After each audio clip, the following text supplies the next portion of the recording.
विपुलीकृत वैभव गौरभुवं भुवनेषु विकीर्तित गौरदयम् दयनीय गणार्पित गौरपदं प्रणमामि सदा प्रभुपादपदं प्रणमामि सदा प्रभुपादपदं प्रणमामि सदा प्रभुपादपदम्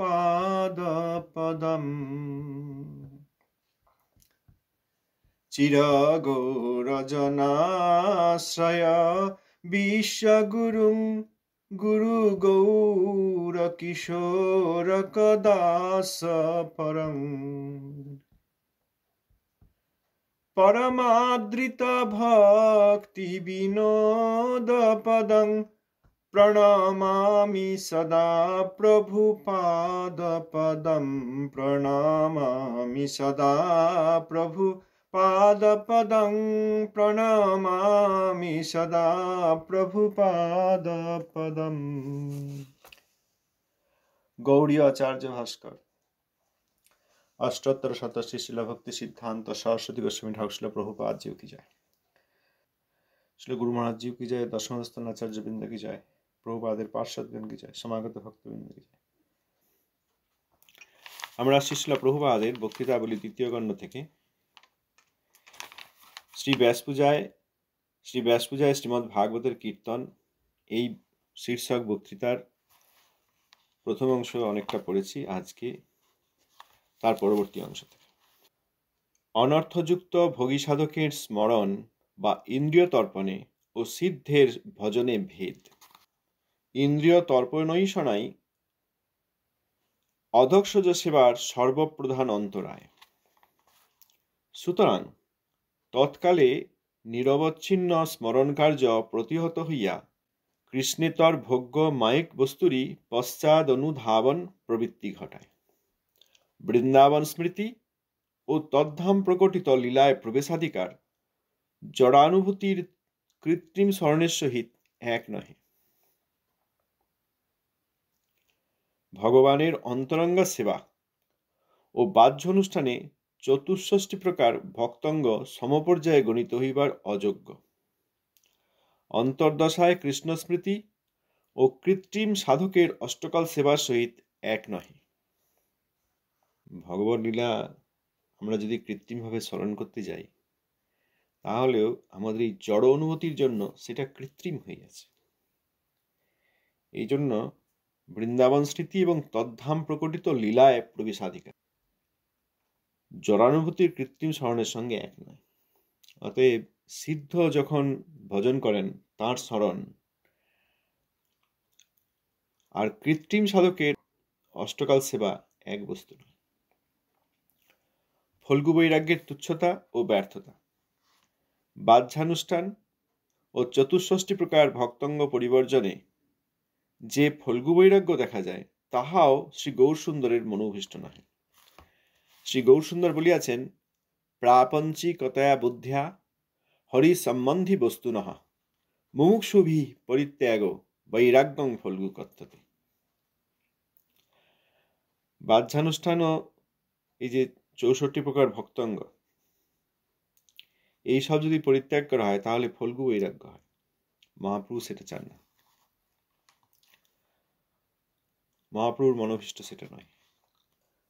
গৌরীয়ের কৃষ্ণ সেবা ও অভক্তের বণিকবৃত্তি এক নহে। শ্রী গৌরীয় মঠের ভক্তগণ এই সকল কথার মধ্যে সুপ্রবিষ্ট বলিয়া তাহারাই শ্রী রূপানুগ। তাহাদের অনুষ্ঠানকে কোন পণ্যদ্রব্য বিক্রেতা নিজকৃত্যের সহিত সমান জ্ঞান করিলেই তাদৃশ বিদ্বেষকারী ব্যক্তি নারকী সংজ্ঞা লাভের যোগ্য হইবেন।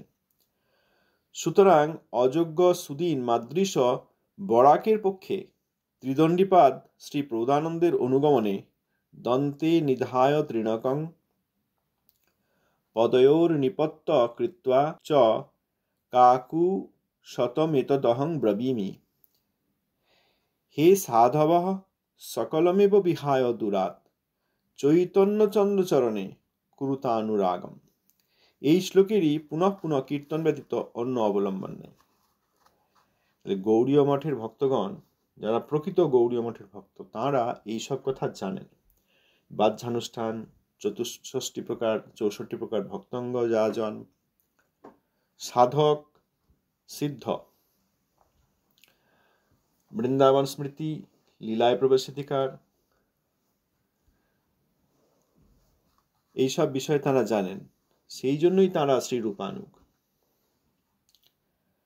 এই গৌড়ীয় মঠের ভক্তগণ, অর্থাৎ প্রকৃত গৌড়ীয় মঠের ভক্তগণ, গৌড়ীয় মঠ সম্বন্ধে ধারণা নাই, প্রভুপাদের শিক্ষা সম্বন্ধে কোনো বিচার নাই, প্রভুপাদের শিক্ষা সম্বন্ধে আগ্রহ নাই, প্রভুপাদের শিক্ষা অনুসারে যারা চলেন না তাদের কথা বলা হচ্ছে না। তারা বর্তমানকালে বিল্ডিংয়ে বাস করতে পারেন, তারা গৌড়ীয় মঠের কেউ নন। প্রকৃতপক্ষে গৌড়ীয় মঠের যারা ভক্ত, তারা এইসব জানেন, সেই জন্য তারা শ্রী রূপানুগ। আর তারা এই অনুসারে যে বহিরনুষ্ঠান এবং অন্তরঙ্গা ভক্তির অনুষ্ঠান করেন, ভক্তির অঙ্গসমূহ যাজন করেন, তাদের সঙ্গে এই পণ্যদ্রব্য বিক্রেতা মনে করে আমরাও সমান।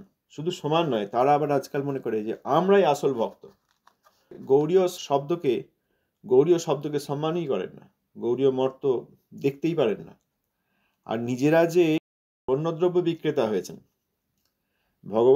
ভগবানের সেবাসমূহ এই সমস্ত বিচার বাইরে দেখিয়ে তারা সেই সব জিনিসকে যে বিক্রয় করছেন, তারা মনে করেন যে আমরাও সমান। এই যাঁরা পণ্যদ্রব্য বিক্রেতা, অর্থাৎ শ্রীমদ্ ভাগবত, নাম, হরিকথা, শ্রীবিগ্রহের সেবা, আগে প্রভুপাদ বলেছেন, সেই সব বিষয় নিয়ে কোনো প্রকারে ব্যবসা করেন, যে এর দ্বারা আমরা অর্থ প্রতিষ্ঠা ইত্যাদি আমরা সংগ্রহ করে নেব এর মাধ্যমে, তারা মনে করেন যে আমরাও তাই সমান। অতএব তাদেরকে নারকী বলা হয়েছে, তাদের নরকগমন যোগ্য। আগে আমরা পড়লাম এই বক্তৃতাতেই শ্রীল প্রভুপাদ বলেছেন, শ্রীমদ্ ভাগবত গ্রন্থ, অর্জা বিগ্রহ, হরিকথা কীর্তন, সার্বকালিকী হরিসেবা প্রভৃতিকে পণ্য দ্রব্যে পরিণত করিবার কোনো প্রকার কুচেষ্টাকে মহাপ্রভু কোনোদিনই প্রশ্রয় দেন নাই। না, আমরা বলছি না, মহাপ্রভু প্রশ্রয় দেন নাই। অতএব সেই ধরনের ব্যক্তি পণ্যদ্রব্য মনে করে যারা বিক্রয় করেন, তারা বিদ্বেষ করেন, প্রকৃত হরিভজনকারী গৌড়ীয় বৈষ্ণবকে বিদ্বেষ করেন, তাদেরকে নারকী বলা হয়। নারকী সংজ্ঞা লাভের যোগ্য হইবেন। এরপর গৌড়ীয় মঠের বিরোধীগণ ব্যতিরেকভাবে গৌর সেবার সহায়। শ্রী রূপানুগণের বিরোধী সম্প্রদায় শুদ্ধ ভক্তগণের যে সকল রাদ্ধান্তের বিরুদ্ধ আচরণ করিয়া গৌরসেবা বিমুখতার আস্ফালন করিতেছেন, তদ্দ্বারা তাহারা নিজেরাই অপরাধ ফলে প্রেমভক্তি হইতে বিচ্যুত হইবেন, তাহাদের জন্য আমি অনুশোচনা করিতেছি। শ্রী রূপানুগণের বিরোধী সম্প্রদায়, অর্থাৎ রূপানুগের বিরোধী এই শুদ্ধ বৈষ্ণবগণের যে সব বিরুদ্ধ আচরণ করছেন, ভগবত ভক্তিময় আচরণের বিরোধিতা করছেন এবং তার ফলে গৌর সেবাভিমুখতার আস্ফালন করছেন, এর ফল কি হবে? তারা নিজেরাই প্রেমভক্তির থেকে বিচ্যুত হবে। প্রেমভক্তি তো নাই। অনেকে ইন্দ্রিয়ের সুখে পতন হয়েছে, অনেকের চরিত্রের জন্য পতন হয়েছে, অনেকের এমনিই পতন হয়েছে, অনেকের অপরাধের জন্য ভয়ঙ্কর পতন হয়েছে। হরিভজন তো নাই। ওই বাইরের বড় ব্যবসাটাই বড় হয়ে দাঁড়িয়ে গেছে।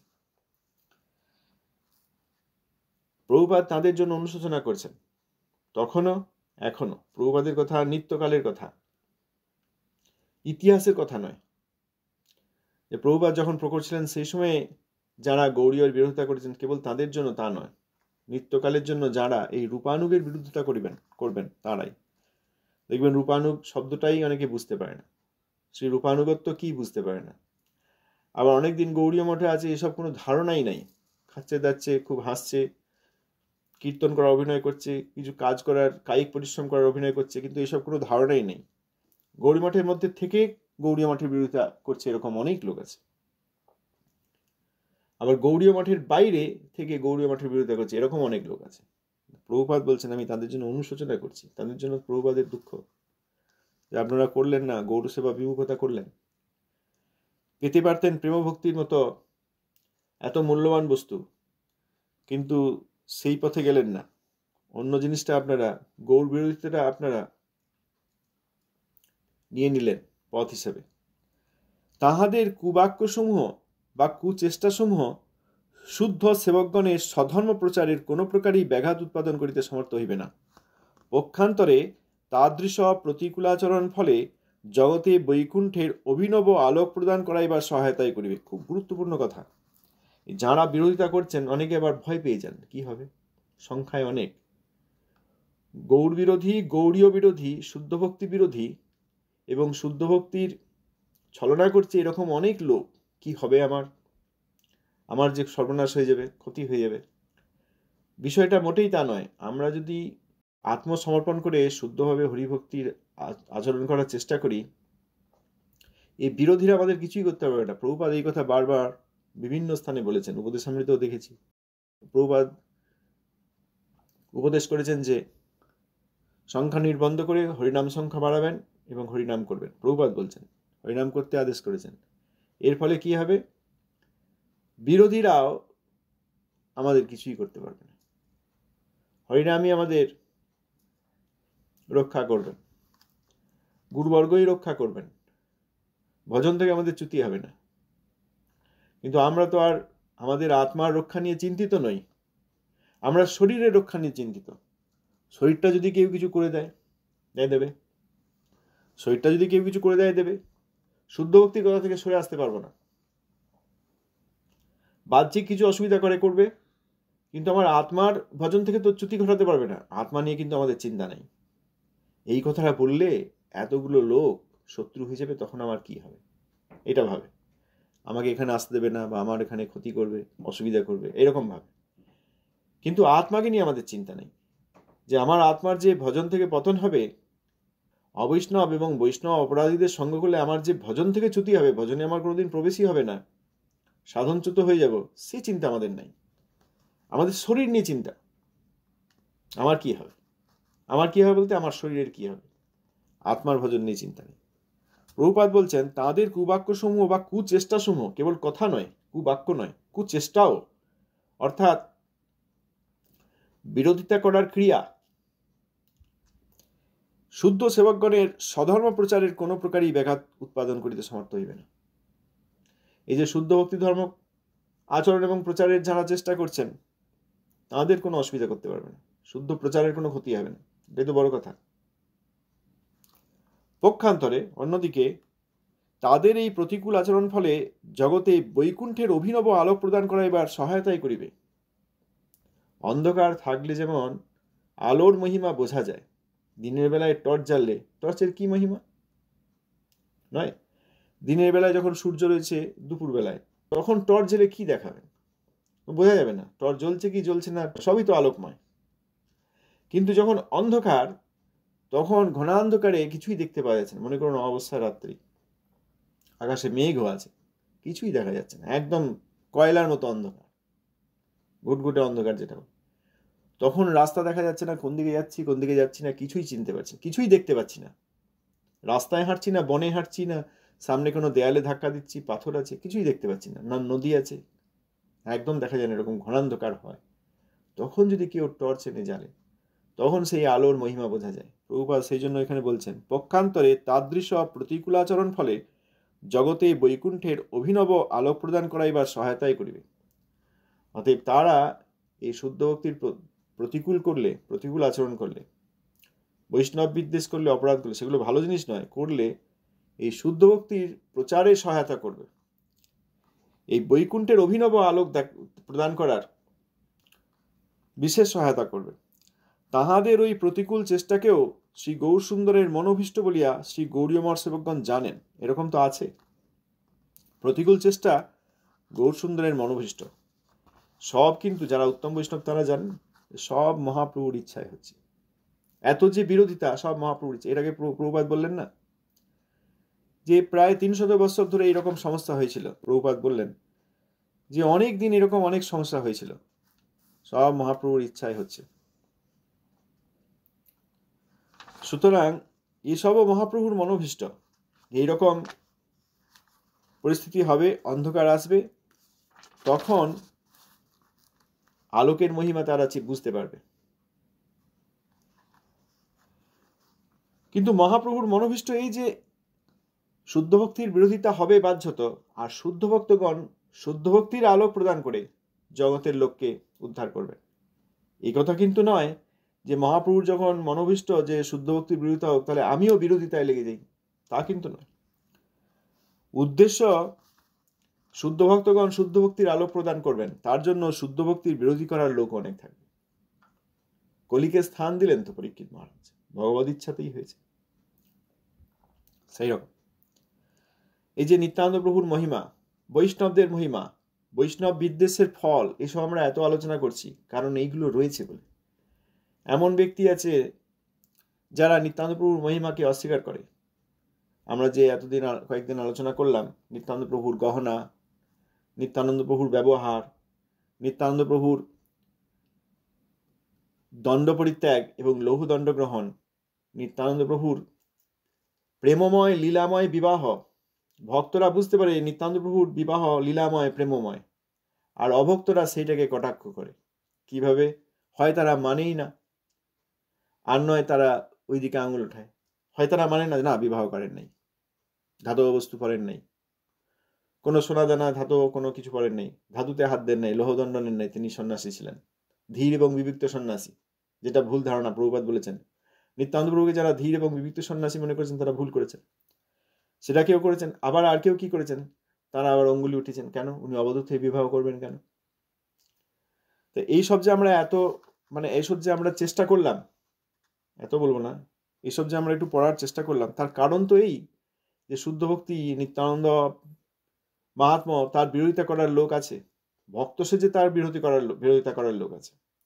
বৈষ্ণবের মহিমা পড়ছি কেন? কারণ বৈষ্ণব মিলিয়ে দেওয়া হচ্ছে।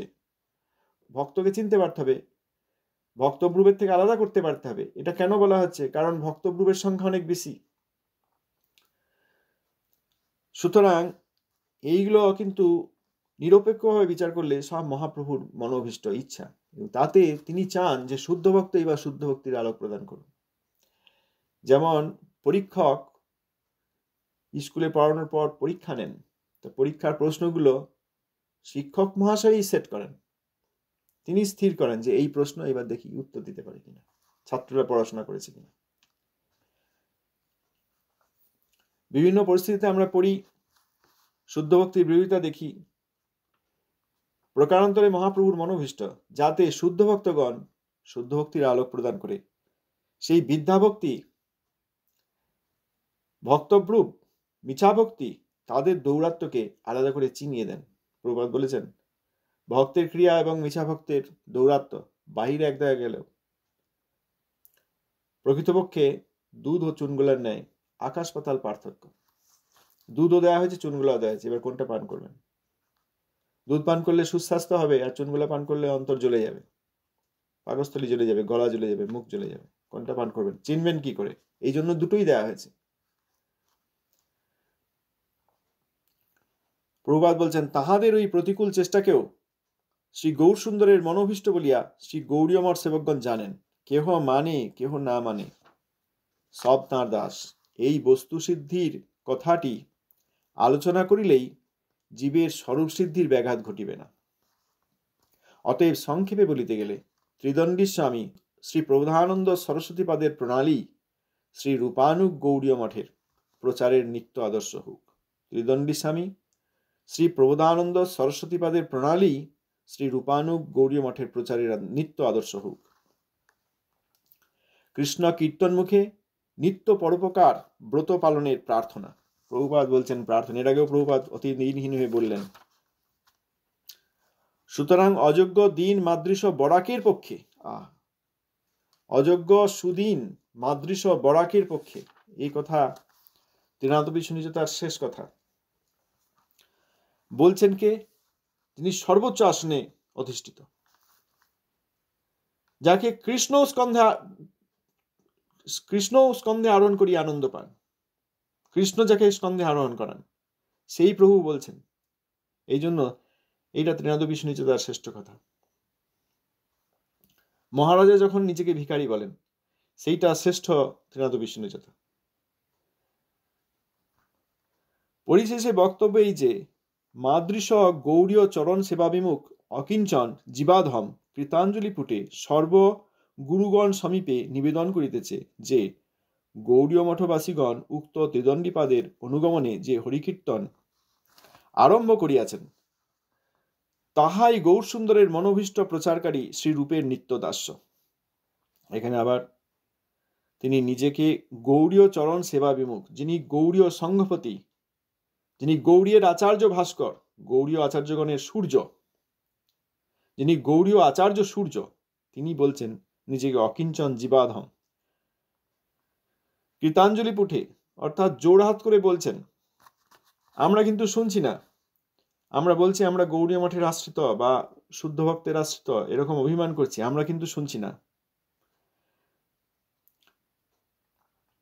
গৌড়ীয় মঠবাসীগণ প্রভুপাদের শিষ্যগণ, গৌড়ীয় মঠবাসীগণ উক্ত ত্রিদণ্ডীপাদের অনুগমনে যে হরিকীর্তন আরম্ভ করিয়াছেন, তাহাই গৌরসুন্দরের মনোভীষ্ট প্রচারকারী শ্রীরূপের নিত্য দাস্য। এই প্রচারই হচ্ছে রূপগোস্বামীপাদের নিত্য দাসত্ব। অন্যভাবে ভজনের ছলনা করাটা, সাধক হয়ে সিদ্ধের ভান করাটা মহাপ্রভুর মনোভীষ্ট নয়, শ্রী রূপগোস্বামীপাদের নিত্য দাসত্ব নয়। এই কাজটি নিত্য দাসত্ব। এই কাজে যারা সহায়তা করবেন, যারা এগিয়ে আসবেন, তারাই শ্রী রূপগোস্বামীপাদের নিত্য দাসত্ব অনুশীলন করবেন। এইটাকে বাদ দিয়ে যারা সিদ্ধের ভান করবেন, তাদের কথা প্রভুপাদ আগে বলেছেন, সেটা প্রভুপাদের এবং গৌরসুন্দরের মনোভীষ্ট নয়। এখন আমরা মনোভীষ্ট, তিনি যা চান, মনোভীষ্ট, তিনি যা চাইছেন সেটা করব না আমাদের ইচ্ছা অনুযায়ী কিছু করব, এখন প্রত্যেকেই বিচার করে দেখতে পারেন। শ্রী কৃষ্ণ প্রেম প্রদানই মহাবদান্য গৌরসুন্দরের জগৎবাসীকে কৃষ্ণের সহিত পরিচয় প্রদান।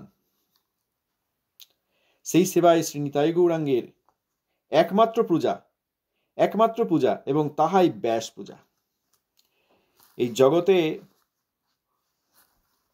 হরিকীর্তন আর এই শুদ্ধ ভগবত ভক্তির প্রচার, সত্যিকার প্রচার, ব্যবসা নয়।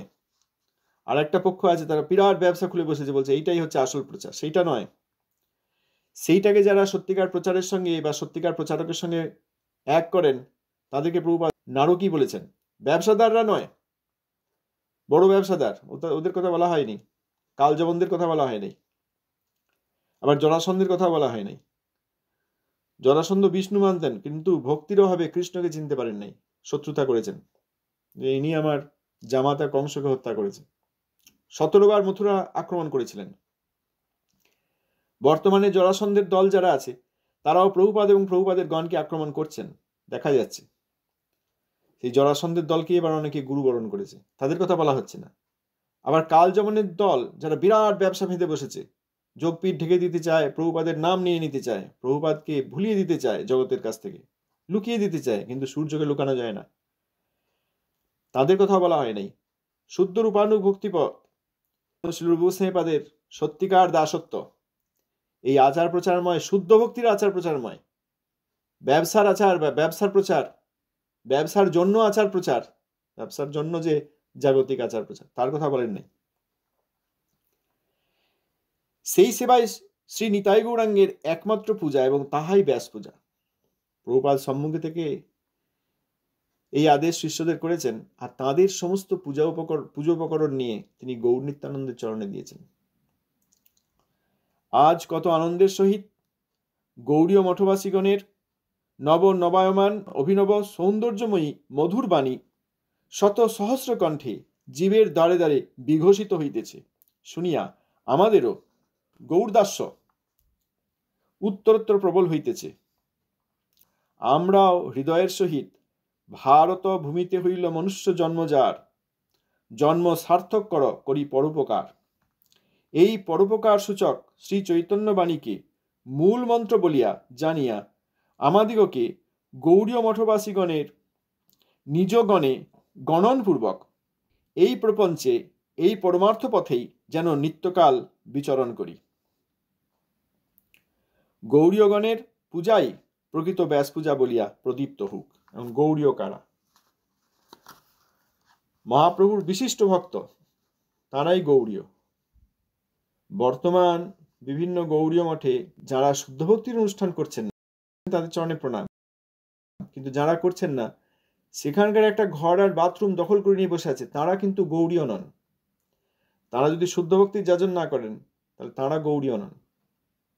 এই প্রভুপাদের শিক্ষা, এই আইনের বই, এই কষ্টি পাথর যাচাই করে যাদেরকে সোনা বলে চেনা যাবে, নকল সোনাগুলোকে পরীক্ষা করে নেওয়া যাবে এবং আসল সোনা, আসল স্বর্ণ ধাতুকে চেনা যাবে, তাদের কথাই শুধু বলা হয়েছে, তারাই গৌরীয়।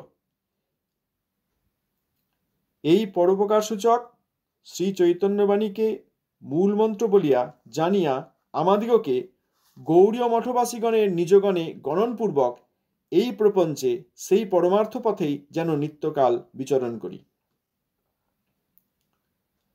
গৌরীয়গণের পূজাই প্রকৃত ব্যাস পূজা বলিয়া প্রদীপ্ত হোক। এনারা সব গৌরীয়। প্রভুপাদের গণ, প্রভুপাদ, গৌরকিশোর দাসবাজি মহারাজ, শ্রী ভক্তিনাথ ঠাকুর, জগন্নাথ দাসবাজি মহারাজ, এনারা গৌরীয়। এই বক্তৃতার অংশ সম্পূর্ণ হলো, সময় হয়ে গেছে। আপনাদের চরণে প্রণাম।